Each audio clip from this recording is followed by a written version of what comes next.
Welcome back. Okay, so a lot of hockey to get to from tonight's action. 10 games altogether. So, yeah, and some interesting results. Some changes to the board I'm looking at right there. We'll see how things turn out on Saturday, but since it's Thursday, odds are some of the movement that's gone on may stay that way through Saturday. But we'll start things off with Toronto at home against Tampa. For the Leafs, they come into this one, they got to feel pretty confident based on how they've played against Tampa. They had won 3 in a row against the Bolts, which is the longest winning streak anybody has against the Bolts currently coming into tonight's game. It was Vasilevsky versus Campbell, so you knew you were going to get good goaltending in this. Early power play for the Leafs, and they score on it. It's Kasha from Tavares and Riley at 1:44. The shots were 4-0 for the Leafs at 4 minutes. They came out, they were ready, they were sharp. Kasha then with a rush chance that saved. Some good back and forth action. Bunting can't bury one after a nice kick blade save by Vasilevsky. It was a ridiculous save. And then Belmar from Perry at 9:57. Really nice anticipation by Perry on that play to get the turnover. And it was only the third shot for Tampa to 9 for Toronto. That was kind of how this was going to work tonight. Bolts then get a power play, and they score on it. And it's off a failed Leafs clearing pass. Stamkos gets it at 12:16. So, it's 2-1 Tampa, even though Toronto had outshot them to this point, and outshot them pretty handedly. Campbell then saves on Stamkos twice. The Leafs would get a power play with 54.3 seconds left, and they score on that as well. Nylander from Matthews at 19:53, and that one went in off Sergachev. So it's 2-2 after one. The shots did even up a bit late in the period, but Toronto had to feel pretty good. Second period, I should say, the early chances were in favor of the Bolts. And Palat would score from Stamkos at 4:02. Killorn then nearly adds another. The Leafs press at 5 minutes. Muzzin fires one wide. The Leafs had momentum.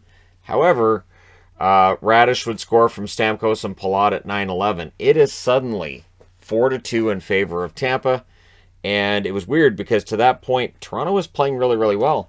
Bunting then has a chance that saved. The Leafs press. Kerfoot hits the outside of the net. Vasilevsky saves as the Leafs press some more. Bunting digs for a rebound. That draws a crowd. You're starting to take digs at the Tampa goaltender. That will absolutely draw a crowd. Kasha with a rush chance ends up firing it wide. Vasilevsky playing very well with the lead. In the last minute, Muzzin has a shot that's saved, and that was through a screen as well. So it's 4-2 heading to the third. Third period, early press by the Leafs. The Bolts, though, get a power play. That led to shorthanded chances for both Nylander and Muzzin. Bolts weren't giving much, though, to the Leafs. In fact, the shots are 4-3 for Tampa at 7 minutes. But Kasha would score from Muzzin and Tavares at 9:36. So that gives them momentum, it gives them confidence, and the Leafs would press for the tie. However, Tampa Bay gets a power play with 8:54 left. There was a shorthanded chance for Riley that bounced to the net, almost fooled Vasilevsky on that one. Toronto would pull the goaltender with 2 minutes left, and in the final minute, Palat puts it away into the empty net from Stamkos and Killorn at 19:31. Your final score is 5-3 for Tampa. They go to 17-5-4. Toronto 18-8-2 on the season with the loss. Shots are 12-9 Toronto in the first, 15-9 Toronto in the second, 11-9 Toronto in the third. Feels like 9 shots in each period was in a Tampa Bay win this week as well. Final shots 38-27 for Toronto. Power plays, Tampa goes 1 for 3. Toronto scores on both of theirs. Hits were 44-25 for Tampa. Vasilevsky 35 saves on 38 shots. Campbell saves 22 out of 26. And Tampa's really starting to roll, which is bad news for the rest of the National Hockey League. Next up, Chicago and Montreal. So it was Fleury versus Allen. The Hawks press at 4.5 minutes. The Habs get a power play. The Hawks had a broken stick, so that's a 5-on-3.5. Good chances, but the Hawks do clear it out. They killed it off, allowed 2 shots. The Habs would press after. The shots were 8-3 for Montreal 9 minutes into that first period. They just could not beat Marc-Andre Fleury. Kane's denied by Allen. Doc fires one wide. Allen then with back-to-back saves with 2.5 minutes left. He had a good game too. So we go to the second with it scoreless. Hawks press at 2.5 minutes. Allen makes a save and holds on to a Stillman shot. Hawks press. That draws them a power play. DeBrincat was robbed during the delayed power play before the whistle actually goes to start that power play. The Habs would kill that off. There was a press then by the Hawks at 9.5 minutes. Kurashev, his tip was denied by Allen. Hawks go to the power play. This time they score, and it's Jonathan Toews finally getting his first goal of the year from Seth Jones and Kane at 13:48. We'll see if Toews starts getting goals now, because he's had the opportunities. They're just not going in. Now that he's got one, maybe he starts to get more, like Bonino did for San Jose. Dauphin then had a close call to answer it, but he couldn't bury it. So after 2 periods, the score's 1-0 Chicago. Third period, slow start shots-wise. Not a lot going on. Then the Hawks were giving little room for the Habs, but eventually the Habs start getting some shots. Savard had a centering pass. Fleury was alert on that and caught it before it could go to anybody else. The Hawks pressed at 5 minutes, but they did not get shots. Suzuki then with a wrister. That's saved and held by Fleury. Shots are 5-1 for the Habs with 9 minutes left. And then Borgstrom gets credited with a goal at 12 minutes. That makes it 2-0. And it's just Montreal does not get breaks this year. It's just not allowed. Kane with a breakaway. Allen saves on that. There's a goalie pull with 1 minute and 22 seconds left. The Habs iced it. That forces Allen back into the net. And it's just another symptom of a team that's just not getting breaks. Chicago wins this one 2-0. They go to 10-14-2. Montreal drops to 6-19-3. It is a terrible record that Montreal has, and I'm stunned to see them with 6 wins in 28 games. It's ridiculous. Shots are 13-12 Chicago in the first, 8-6 Chicago in the second, 12-4 Montreal in the third. Final shots 30-25 for Montreal. Power play, Chicago goes 1 for 2, Montreal 0 for 1. So they weren't garnering enough pressure to actually draw power plays. Hits were 24-23 for Chicago. Fleury saves all 300 shots. It was a crazy night. All 30 shots for win number 500. And Brodeur, 691. He's probably not going to catch Brodeur. He probably won't catch Waugh either. 551 wins. Unless Fleury at the end of this year decides, yeah, I got 2 more years left. Patrick Waugh is probably safely entrenched in second place. Allen, 23 saves on 25 shots at the other end. Has to be looking for goal support. So, Carey Price, don't worry about it. It's fine. Take your time. Come back when you feel like it, because Montreal is out of it. They are completely out. 13 wins in a row would get them to 500, which would get you into the conversation for being within probably 6 or 8 points of the playoffs at that point. So, it's better to go for right than go for the playoffs, right? Okay, so the Anaheim Ducks up next, and Anaheim, it wasn't pretty tonight. This is not the most beautiful win you're going to see in your life, but Anaheim's getting it done. And they did it in Columbus, and Columbus pretty good at home. So it was Gibson versus Merzlikins. There was a press by the Ducks at 5 minutes. Robinson with a fast break, that saved. That's Eric Robinson of the Columbus Blue Jackets. I realized in the second period there were 2 Robinsons in this game, because Buddy Robinson, his brother, was in this as well. Merzlikins saves a Lettieri rush shot, and then Texier opens the scoring from Robinson and Corrali at 8 minutes and 2 seconds. The lead doesn't last. Lundestrom, breakaway goal after a turnover at 10:23, ties it up at 1, and you got to be watching this thinking, hey, we might see some goals tonight. You would be wrong. Strong board play by Columbus. Terry then with a rush chance. He fires high. The Ducks press. They end up drawing a power play. It was unsuccessful. Roslovic's denied in the closing seconds. It's 1-1 after 1. Second period, Columbus scores, and it's offside. So the challenge works. It's taken off the board. Domi beats out an icing call. He gets tied up with Manson on the play. They kind of wrestled around a bit there. No calls there. Columbus gets a power play. They interviewed Robert Robinson's parents, who were not wearing a jersey. They didn't have like each one wearing a jersey of whichever son they prefer, because parents have sons they prefer and all that. So Gibson then saves on Voracek. Last time I said that, there were emails and comments that came in about, I can't believe he'd say that. I obviously don't mean it. Not really. So there was a stick save on Hoffman. Solid goaltending on both sides of this game tonight. Robinson with a rush chance is saved. I can't believe I put Robinson again. I mean Eric Robinson of Columbus, right? That's what I mean. Man, at least put an E there. Power play for Columbus. Ducks do kill it off. We go to the third period. Fast end-to-end plays at 4 minutes. Shots are 5-3 Columbus at 7 minutes. Raquel with a rush chance fires wide. Gibson saves a good chance for Domi. Hoffman with a break attempt. Ducks defended that out, so he didn't get through the defense. Shots are 9-6 for Columbus with 6 minutes left. Terry with a net drive. Elvis saves on that. So Troy Terry with some opportunities, and we go to overtime. In the overtime, Ducks control on the faceoff. Terry has a net drive that fizzles. He's on there a lot going to the net. It's just not working for him tonight. Columbus had a rush chance that goes offside. The Ducks control again, but they need shots. Werenski with a rush. Columbus presses. Domi with a backhand shot. That deflects out. Bjorkstrand fires one wide. Zegras had a shot that's blocked. Great end-to-end action, but we end up going to a shootout. In the shootout, Anaheim gets 2 goals. Raquel and Zegras score. Anaheim wins 2-1 in the shootout. They go to 15-8-5. This is the first overtime or shootout loss point for Columbus, who collected them last year. This year it's their first. They're 13-11-1. The shots in this one, 13-10 Columbus in the first, 11-7 Columbus in the second, 9-8 Columbus in the third.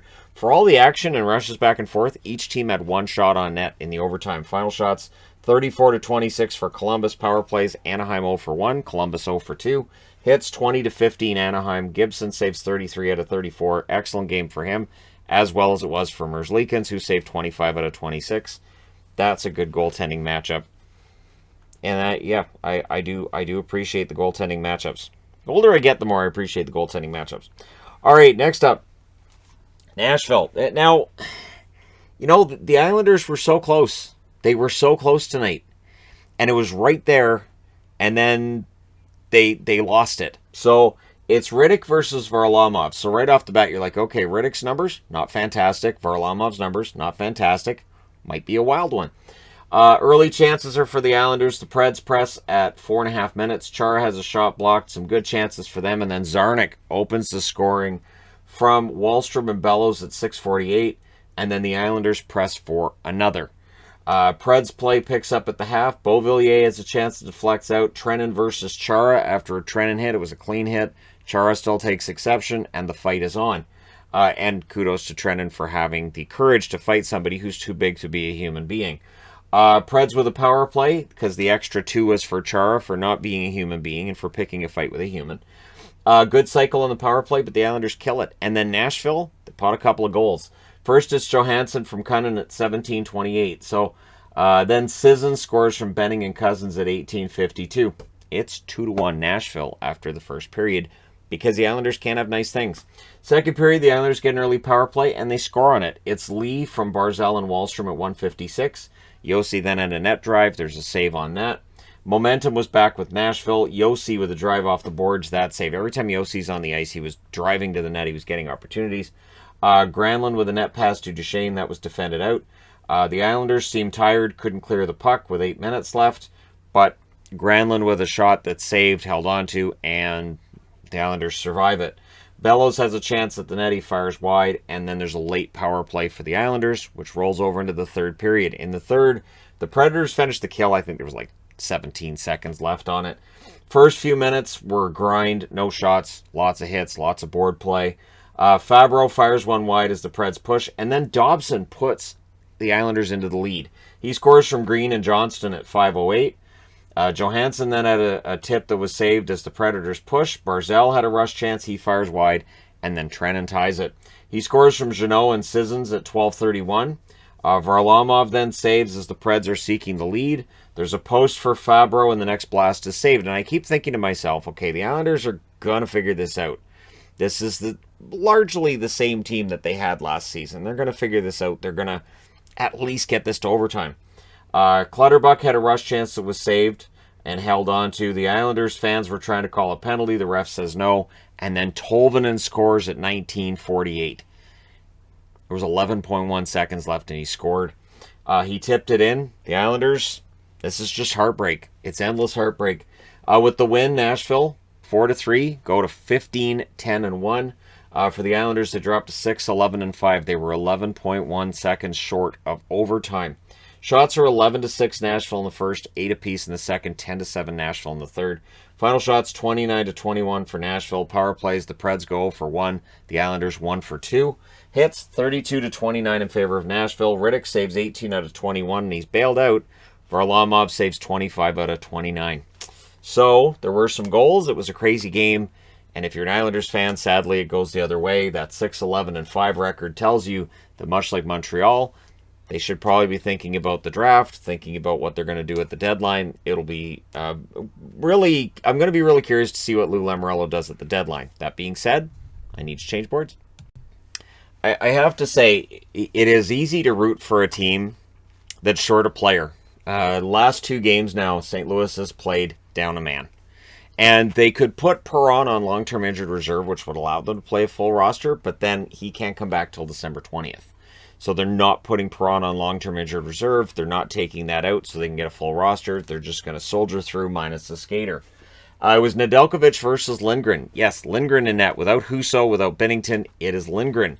Now, I have been a Charlie Lindgren fan for years. I was surprised when the Montreal Canadiens replaced him as the backup. I thought, okay, he's going to get a shot at a backup job, and then they didn't give it to him. Rasmussen with an early shot, that goes high. The shots are only 1 apiece at 4 minutes, so kind of a bit of a feeling out process at the start. Fabry nearly buries on a turnover, and then at 6:17, Nathan Walker just called up. He scores from Shannon Joshua. It was 5-hole, and it went off to Kaiser's stick and in. It was interesting because the announcers, I'm watching the Detroit feed, the announcers are kind of saying, well, Nedeljkovic should have had that. And I kept thinking, well, it went off the defending stick. And they realized that on the replay. They're like, oh, it went off the other guy's. Yeah, it went off to Kaiser's stick. The Kaiser kind of helped that one in there. Pressed then by the Blues at 9.5 minutes. Zadina had a rush chance that he fires wide. Blues get a power play. Really strong shorthanded play by Nemesnikov and then Suter as well to prevent that from being a successful power play for St. Louis. They go back to the power play. They still don't score on it, but not long after that one ends, St. Louis goes up 2-0. It's Walker again, right? From Mikkola and O'Reilly at 16:47. And it's Nico Mikkola, not Mika Mikkola. I kind of wish it was Mika Mikkola, but it's Nico Mikkola. Can we get him and Mika Zibanejad on the same team? So it's Mika. It doesn't matter. Wings would then try to answer, but it's 2-0 St. Louis after the first period. Second period, the Wings would answer. It's Fabry from Raymond and Larkin at 4:17. A really nice 3-way pass on the goal. And sadly, it meant that Seider, who started and set the whole thing up, doesn't get an assist as well. If there were third assists, Seider would have got it. Shots are 5-0 for the Wings at 6 minutes. So they came out very strong. But then the Blues start getting the momentum back. Tarasenko with a blast that saved Larkin. He had one that was blocked. The Wings would press. The Blues then get a power play. O'Reilly can't bury one. Really good cycle. But the Wings do kill it off, and the Blues at that point and for the night would end up being 0 for 3. There was one shot on that third power play. However, Parayko scores from Mikkola and Buchnevich at 16:01. So it's 3-1 in favor of St. Louis, even though Detroit had a pretty good period to that point. Desperate hockey late by the Wings. I like to see that. The desperate hockey means you got your defensemen pinching and they're just fighting for every single puck. So you go to the third period. Greiss was in to start the period, and Nedeljkovic was pulled out of this one. Wings get a power play. That was a no. The shots are 3 apiece at 5 minutes. Gagne had a net drive. That was saved. Greiss makes a nice glove save on Kyrou. And then Nathan Walker. Where did this come from? He scores from Krug and Scandella at 9:27. So my favorite hockey player from Australia, he has the hat trick. So awesome. See, you thought I was going to say g'day, mate. I didn't. I behaved. And so that makes it 4-1. And then Barbashev scores from Krug and Buchnevich at 10:11. So they add one less than a minute later. Walker almost gets a fourth. He fired it high. I was kind of surprised later in the game that we didn't see him out there more.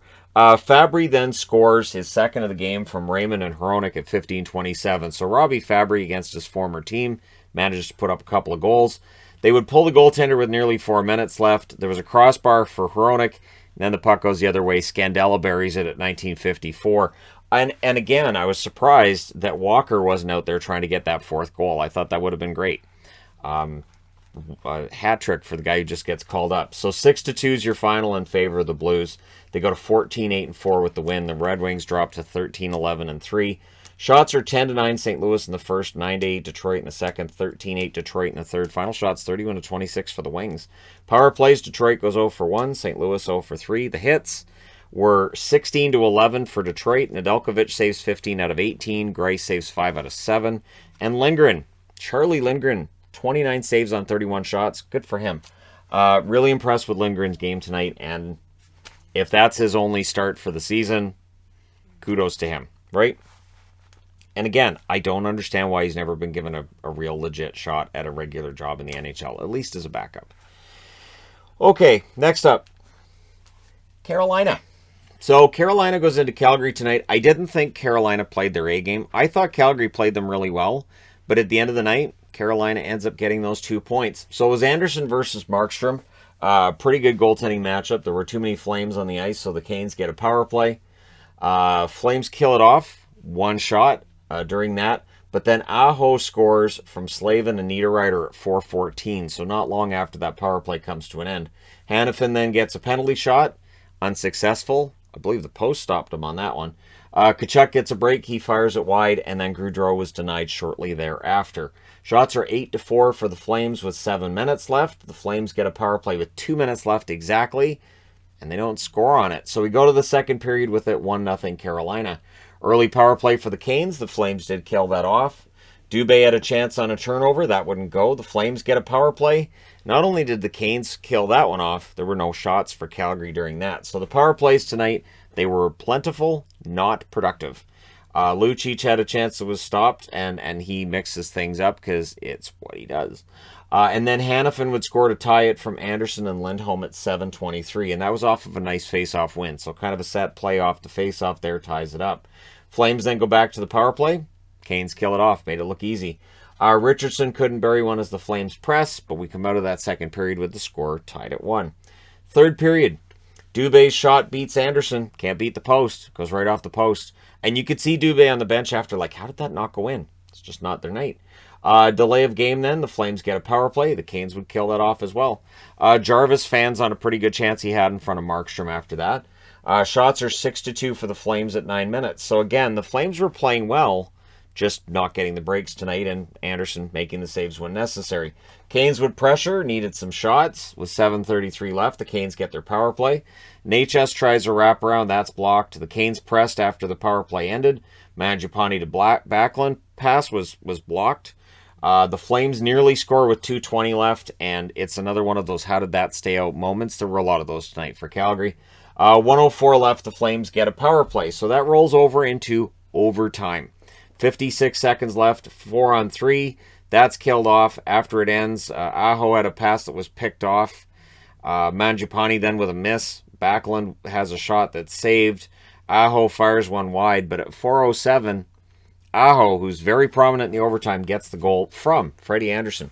So your final score is 2-1 in overtime. Carolina goes to 18-6-1. The Flames dropped to 15-6-6, and at home they're now 4-2-4. It is a problem. They don't have that finish at home, and not to take nothing from Anderson, but the Flames should be scoring and winning more at home, but it's not. The record at home is completely different than on the road. Shots in this one favored Calgary. 10-8 in the first, 7-6 in the second. Both teams had 8 shots in the third, and then in the overtime, Carolina actually outshoots Calgary. 4-2 final shots, 27-26 for the Flames. Power plays, Carolina 0-3, Calgary 0-5. And the hits, 22-17 Calgary. Anderson saves 26 out of 27 at one end. Markstrom saves 24 out of 26 at the other. And again, good goaltending. Good game all around. But the Flames can't get those 2 points at home. And it's got to be starting to frustrate them. It just has to be. Where when a game's going into overtime, yeah, it looks like the Flames are going to lose it. Because that's what's been happening to them at home. It's bizarre. All right, next up. Boston. So on a back-to-back, because last night they were in Vancouver and going into Edmonton, I know that Clayton, myself too, we both assumed Boston's going to get killed because they're going into Edmonton. So if they were going to get a win, they needed to get it in Vancouver. They didn't. They lost in a shootout. So we're kind of expecting a tired team, and I think that's what we saw in this a little bit. So it's Ullmark versus Skinner. The Bruins get the first good chance. There's a power play then for them as well. Shorthanded. There was a 2-on-1. Yamamoto fires that high. Bruins get another power play that was also killed off. Then the Oilers get a turn on the power play because that's how this works. You get a couple power plays. The other team's going to get one. The Oilers unsuccessful on that. Pastrnak with a tough angle shot saved. The Oilers then get their second power play, and it's a shorthanded marker. It's Marchand from Bergeron at 16:15. It's 1-0 Boston after one. So they got to feel like they're kind of stealing it at this point because the Oilers outshot and outchanced them. Second period, there's a power play for the Bruins at 10 seconds, and DeBrusk gets the power play marker at 2 minutes and 2 seconds. That makes it 2-0. So Boston's up in Edmonton. So the Oilers pressed for an answer, and the shots are 6-4 in their favor halfway through. And at this point, the Oilers really start swarming the Bruins, right? Marchand to Bergeron's blocked. McLeod nearly buries one. The Oilers would press after that. Niemelainen and Frederick get kind of pushy. We get 2 minutes of 4-on-4. Draisaitl had a good chance that was saved during the 4-on-4. Nurse's shot was saved. The Bruins getting kind of sloppy in their own zone. Some sloppy exit passes and just not great play. Haula holds too long. The Oilers get a power play out of that. And Draisaitl buries it. From Barrie and McDavid at 18-14. You can't give the Oilers that many chances on the power play. You can't, because they're going to score. So we go to the third period with it 2-1 for Boston. The Oilers press at a minute and a half. Foligno has a chance that's saved. The Oilers get a power play. There was a shorthanded chance for Kuhlman during that. Puljujarvi had a drive that was saved and it was killed off. So at this point, the Oilers are 1 for 4. And as a Bruins fan, I'm thinking, all right, so they dodged a bullet there.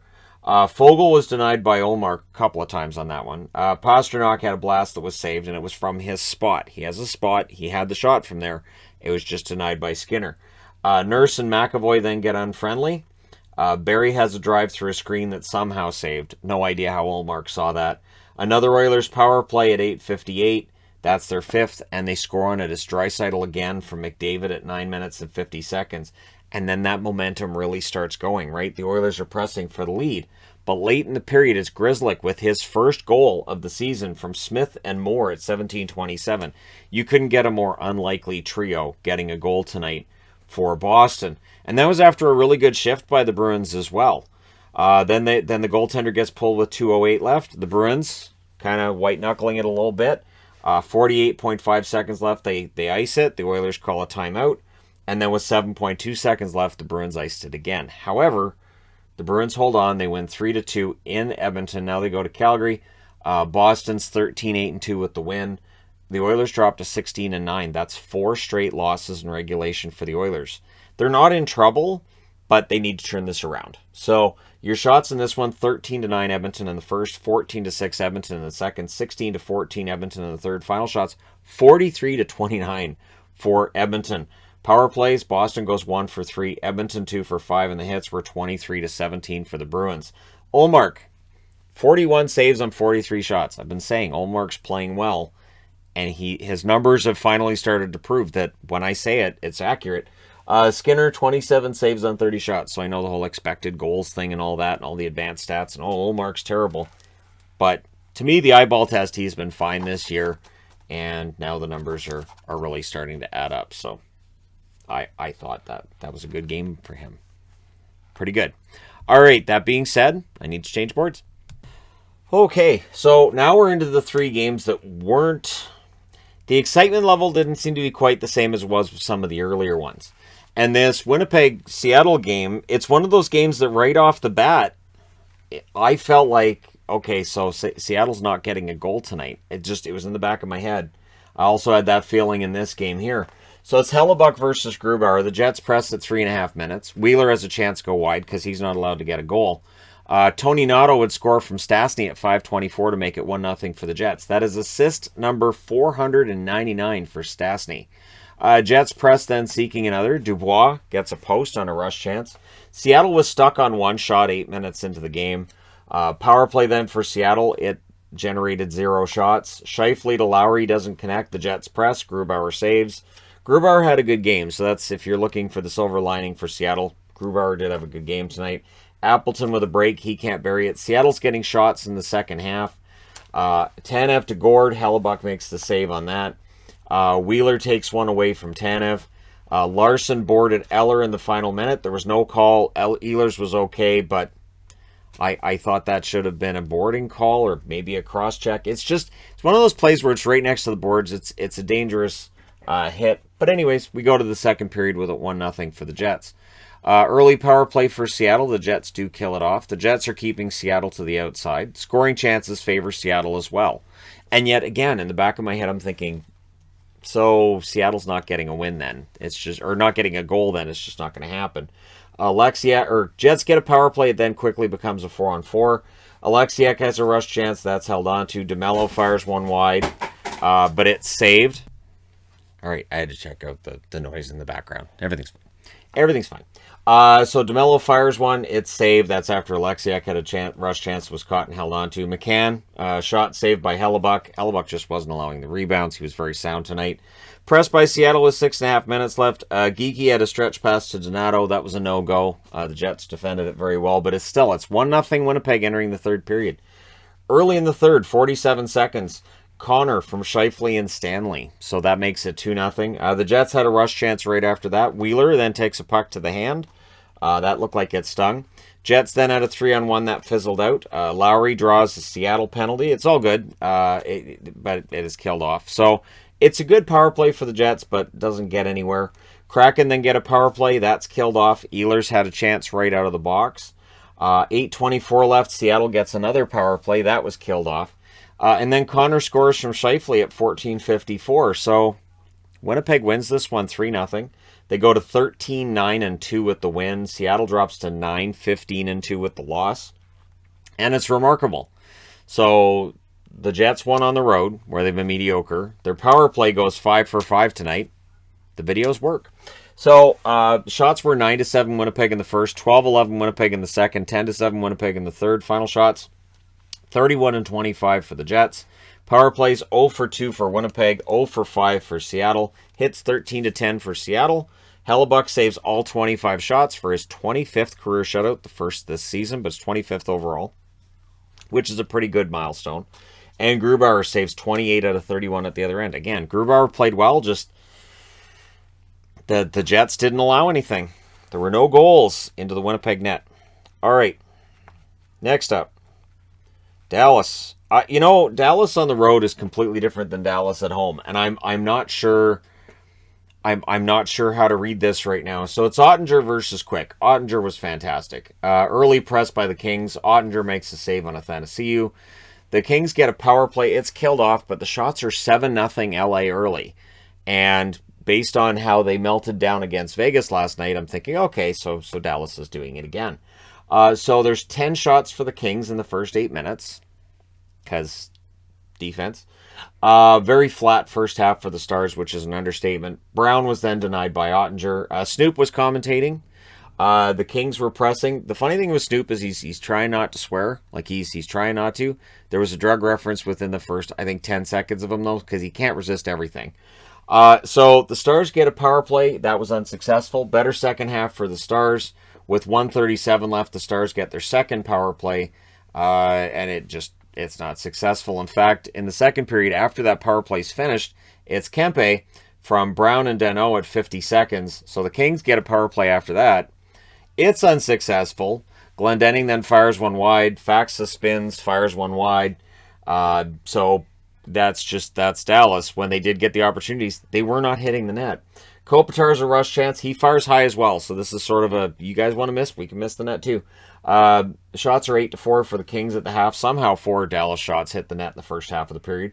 Stars get a power play. That was also a no. That's their third and final power play. Just not working tonight. Quick denies Gurianov. There's a Kings press in the final minute, but with it 1-0 going into the third, I'm like, yeah, so Dallas isn't getting a goal. It was just right there in my head, like it's not happening. Crossbar for Gurianov early in the third to stick to the plan. Shots are 4-2 for the Kings at 7 minutes. Also seemed to be part of the plan. The Kings outworked them all night. Like, this is not a situation where the Kings, got lucky or anything like that. The Kings outworked them. They outchanced them. Gurianov had a net pass that was blocked out. There's a press by the Stars at 8 minutes. Peterson tries going beast mode. Jacob Peterson's been a lot of fun to watch, but quick saves on that. Ottinger then saves an Anderson blast, but he can't save them all. Kaliev takes advantage of Ottinger moving just a little bit this direction and puts it that direction from Kupari and Bjornfot at 14:32. Ottinger would then deny Grundstrom because he doesn't stop playing. He doesn't give up. Goalie pull with 3:02 left. However, a defensive zone faceoff forces the Stars to put him back in. They pull him again with 1:40 left, and the Kings can't resist that empty net. It's Arvidsson at 18:41. And then it's ANA-CBJ from Roy and Edler at 19:29. The 2 empty net goals make it 4-0. Lopsided score to give the Kings the 11-10-4 record. The Stars 13-9-2 on the season now. So the shots in this one were 20-9 LA in the first, 10 apiece in the second, and then 11-8 LA in the third. Final shots 41-27 for LA. Power plays, Dallas goes 0 for 3. LA goes 0 for 2. The hits 25-15 for Dallas. Ottinger saves 37 out of 39. Quick saves all 27 shots for what I believe is his 56th career shutout. It's a lot. So it's not a milestone like the 25 there for Hellebuck, but it's still a pretty big number. And Jonathan Quick playing pretty well. So yeah, the Kings, they came out of this one and they managed to win it. So they're keeping themselves in a position where they've got enough victories and they win some games like this against Western rivals that they're not out of the chase. I don't think they're going to end up in a playoff spot, but the record should definitely be better than it was last couple of seasons. So, yeah. All right. Moving along. Minnesota. So the Minnesota Wild played a great first 40 minutes and then held on against a San Jose team that was bound and determined to come back and win this one. So it's Talbot versus Hill. Kaprizov fires one wide on a rush. The shots are only one apiece at 4 minutes, so a little bit of a tentative start to this one. The Sharks press at 5 minutes. Gregor was hit with a puck, and then during that play where Gregor's still laboring a bit, Fiala scores for Merrill and Duhaime at 6:22. The Wild would then press with 9 minutes left. Fiala nearly buries another. It's about time Fiala got a goal, right?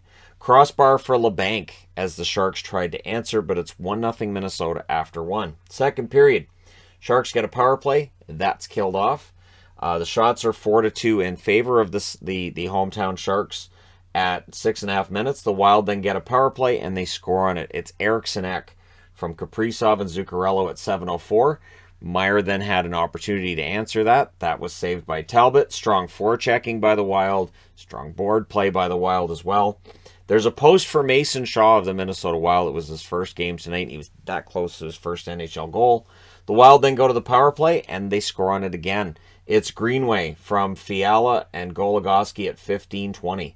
So after 2 periods, it's 3-0 in favor of Minnesota. And so you're looking at this, probably thinking, all right, so Minnesota's got a great record. They're up by 3. Third period should be a formality. It wasn't. First minute, the Wild get a power play. Kaprizov had a pretty good chance that was saved. It's killed off.